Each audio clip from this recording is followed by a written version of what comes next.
கொடுப்பதில்லை, கிள்ளினால் தான் கொடுப்பது என்பதும் இல்லை. அள்ளி கொடுக்கும் வள்ளலில் முதல்வர். சுட்ட போதும், குண்டு பட்ட போதும், எவன் தொட்ட போதும், விதி விட்ட போதும் சாயாத முதல்வர், சத்யா முதல்வர் இன்று அமர்த்தப்படைந்து விட்டார். என்னுடைய ஆயுளில் என்னைக்காவது ஒரு நாளைக்கு அவர் எம்ஜிஆரை வீட்டுக்கு கூப்பிடணும்னு நினச்சிருந்தேன். அது மாதிரி நான் போய் கூப்பிட்டப்ப வீட்டுக்கு ஜனவரி மாதம் கிரக பிரவேசத்தில் கலந்துக்கிட்டார். எல்லா மனிதர்கள்ட்டும் இருக்கிற நல்ல குணங்களெல்லாம் தனக்குள் சுவீகரித்து கொண்டு தனித்து விளங்குகின்ற ஒரு ஒப்பற்ற மனிதர். என்ன போல கலைஞர்களுக்கு நிச்சயமா ஒரு பெரிய இழப்பு.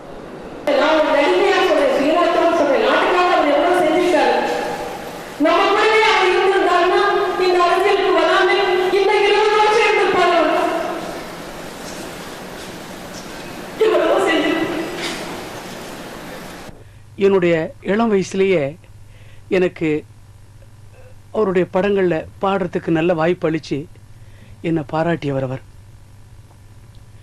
என்னுடைய குடும்ப நிகழ்ச்சிகள் அனைத்திலையும் குடும்பத்தில் ஒருத்தராகவே கலந்துக்கிட்டு வாழ்த்து வழங்குவார்.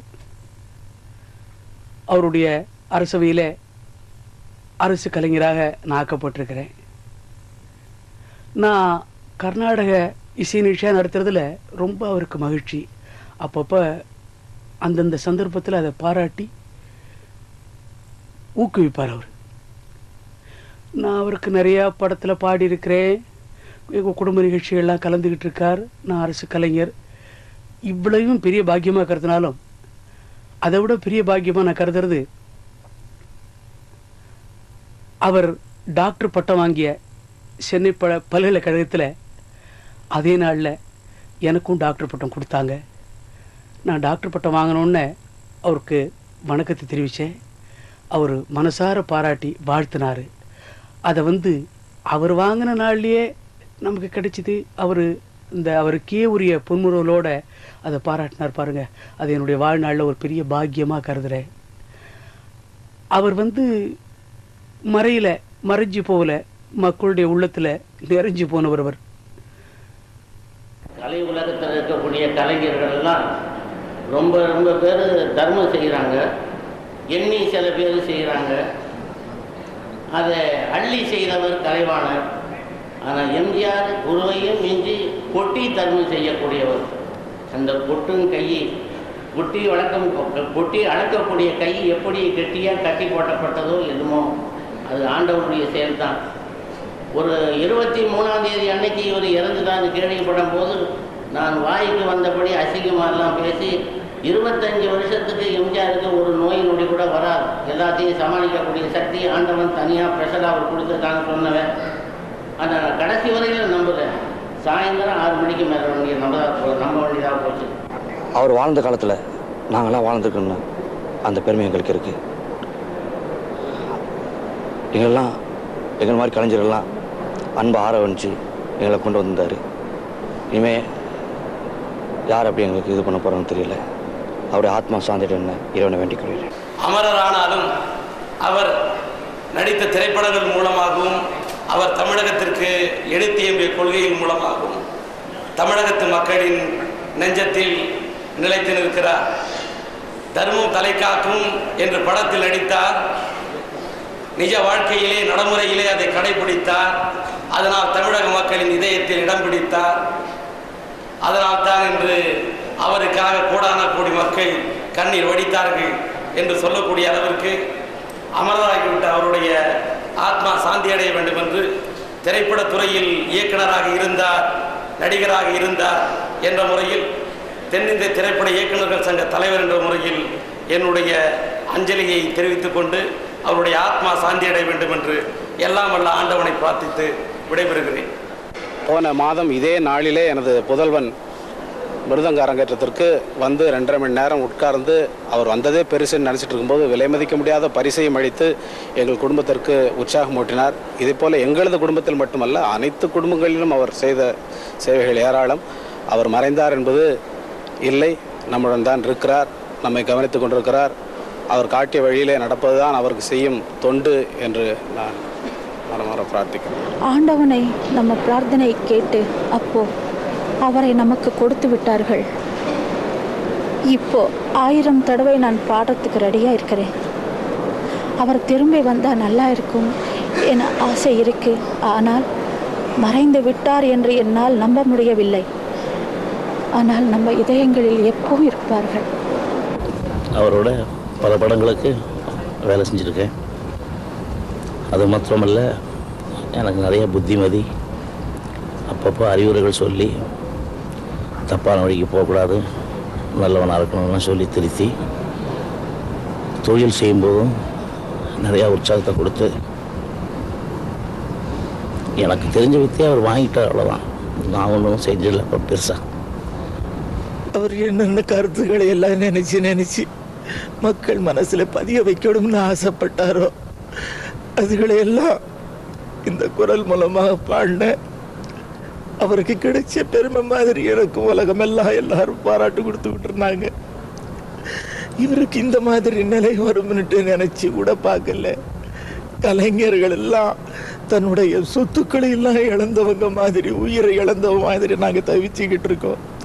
எங்களுக்குன்னு ஆறுதலாக பேசுறதுக்கு இந்த மாதிரி ஒரு தலைவர் எங்கேயும் அவங்க கிடைக்க போறாரு.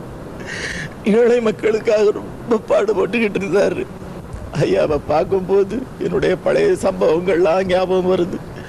ஒவ்வொரு பாடல்களை பாடும்போது என்கிட்ட வந்து இந்த உணர்ச்சியோடு நான் சொல்லணும், விஷயத்தை சொல்லணும்னு ஆசைப்படுறேன், அதே மாதிரி நீங்கள் பாடணும்னு சொல்லுவார்.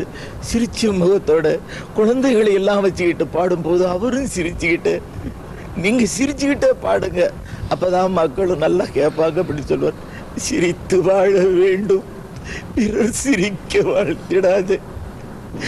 இன்னும் ஒரு அருமையான கருத்தை மக்களுக்கு எடுத்து சொல்லிட்டு இருந்தார். நாங்கள் கொடுத்து வச்சது அவ்வளவுதான். பகவான் அனுகிரகம், அவருக்கு ஆத்ம சாந்தி கிடைக்கணும்னுட்டு நான் என்றுமே வணங்கக்கூடிய முருகப்பெருமானை பிரார்த்தனை செய்து கொண்டு இந்த அளவில் வார்த்தையை முடிச்சுக்கிறேன். 1000 பூக்கள் மாவட்டம் டைமில் ஷூட்டிங்கில் ஆக்சிடெண்ட் மீட் பண்ணி நான் ஹாஸ்பிட்டலில் மீட் பண்ணேன். அங்கே அவர் உடனே டெலிகிராம் கொடுத்து ஃபஸ்ட் கிளாஸ் மெடிக்கல் ட்ரீட்மெண்ட்டுக்கு எல்லாம் அரேஞ்ச்மெண்ட் பண்ணி அப்புறமா கூப்பிட்டு என்னோட பேசினார். அவர்கிட்ட எனக்கு என்ன சொல்கிறதே தெரியல. ஏன்னா என்கிட்டேருந்து அவர் ரொம்ப பிடிச்ச ஐட்டம் என்னென்னா நோ ஸ்மோக்கிங் நோ ட்ரிங்கிங்கிற ஐட்டம். அவர் எப்போவுமே அது பண்ணதில்லை. அந்த மாதிரி சில நடிகர்களை நான் ஒருத்தன்றதில் அவருக்கு ரொம்ப மகிழ்ச்சியாக இருந்தார். சினிமா உலகத்தில் இருக்கிறவங்களெல்லாம் கூத்தாடி அப்படி இப்படி சொல்லிட்டு இருக்க காலத்தில் சினிமா உலகத்துக்கு ஒரு மதிப்பு உண்டாக்குனவர் நம்ம தலைவர்.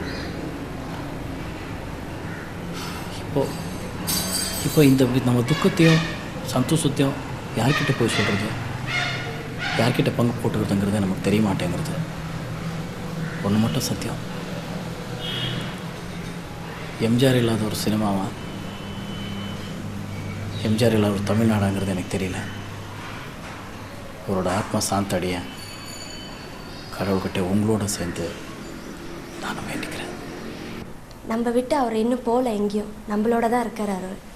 அவர் சொல்கிற கொள்கையெல்லாம் நம்ம ஃபாலோ பண்ணால் கண்டிப்பாக அவரோட ஆத்ம சாந்தி அடையும்னு நான் நம்புகிறேன். பல அற்புதங்களை சென்று விட்டார் ஒரு மாமனிதர். அவர் இறந்த பிறகு அவர் தோட்டத்தை பார்க்க நான் போயிருந்தேன். நான் போனப்போ அவருடைய உடல் வெளியே வேலை வந்தது. அப்போ 45 வருஷமா அவர் கூடவே வேலை செஞ்ச 2 தொழிலாளர்கள் பேசிட்டு இருந்தாங்க. ஒருத்தர் சொல்றாங்க, என்னைய வந்து நீ யாருன்னு கேட்டாங்கன்னு என்னை தள்ளிட்டாங்க, என்னை அடிச்சுட்டாங்க. இன்னொருத்தர் சொன்னாரு, அரை உடம்பா தப்பமாக முடிஞ்சு போச்சு, யார் அடிச்சா என்ன, யார் தோற்கனா என்ன, யார் பேசினா என்னன்னு சொன்னாங்க. அது வரைக்கும் கலங்காதுன்னா அப்போ கலங்கிட்டேன். இந்த உலகத்துல வருத்தத்துடைய துன்பத்தையும் துயரத்தையும் நம்ம உணர ஆரம்பிச்சா இந்த உலகமே கோயிலாடும் சொன்னாங்க பெரியவர் ஒருத்தர். மக்களுடைய துன்பத்தையும் துயரத்தையும் மட்டும் உணராம அதை போக்குறதுக்கு பாடுபட்டவர் எம்ஜிஆர். அந்த ஆத்மா சாந்தி அடையட்டும். 47 கதாநாயகன், 57 58 நாடோடி மன்னன், ஒரு பெரிய மாற்றம் ஒரு வாழ்க்கையில். 67 அவர் சார்ந்திருந்த இயக்கம் ஆட்சிக்கு வருகிறது. 77 அவரே ஆட்சிக்கு வருகிறார். 87 மறைந்து விடுகிறார். ஒரு மனிதனுடைய வாழ்க்கையினுடைய கிராஃப் எடுத்து பார்த்தீங்கன்னா இங்கே இருந்து அவர் உதிர்ந்து விழுகிற வரைக்கும் ஏறுமுகமாகத்தான் அவர் வாழ்க்கை இருந்திருக்கிறே தவிர எங்கும் இறங்கு முகமாக இல்லை. தன் வாழ்க்கையில் இருந்த அவலங்களை எல்லாம் தனக்கு சாதகமாக மாற்றிக்கொண்ட ஒரு மாமனிதன். ஆல்டெக்ஸ் ரோட்டில் இருக்கும்போது நானும் பக்கத்தில் தான் இருந்தேன். அந்த வீட்டில் நான் ஒருவனாக தான் இருந்தேன். அவர் வீட்டில் அவங்க அம்மாவுக்கு யாராவது வந்து நீ இந்த பையன் யாருன்னு கேட்டால் அவன் என் 3வது பிள்ளைன்னு சொல்லுவாங்க. அப்படி நானும் அவரும் சக்கரபாணியனும் எல்லாம் ஒன்றாவே இருந்து வாழ்ந்துக்கிட்டு வந்தோம். அவரை பிரிஞ்சு இப்போ இருக்கிறது எங்களால் தாங்க முடியாத ஒரு கஷ்டம். குண்டடிப்பட்டு நானும் என் மனைவியும் அப்போலோ மருத்துவமனையில் சிகிச்சைக்காக சேர்க்கப்பட்டோம். அந்த செய்தி கேட்டு நம்ம தமிழக முதல்வர் ஓடோடி வந்து அவரும் அவர் துணைவியார் ஜானகியம்மாவும் இரத்த வெள்ளத்தில் இருந்த எங்களை கட்டி பிடிச்சி, கவலைப்படாதீங்க, சஞ்சலப்படாதீங்க, உங்களை காப்பாற்ற வேண்டியது எங்களுடைய கடமை என்று கூறி எங்களுக்கு உயிர் பிச்சை கொடுத்துட்டு எங்களெல்லாம் விட்டு அவர் பிரிஞ்சிட்டாரு. இது என்ன நியாயம்?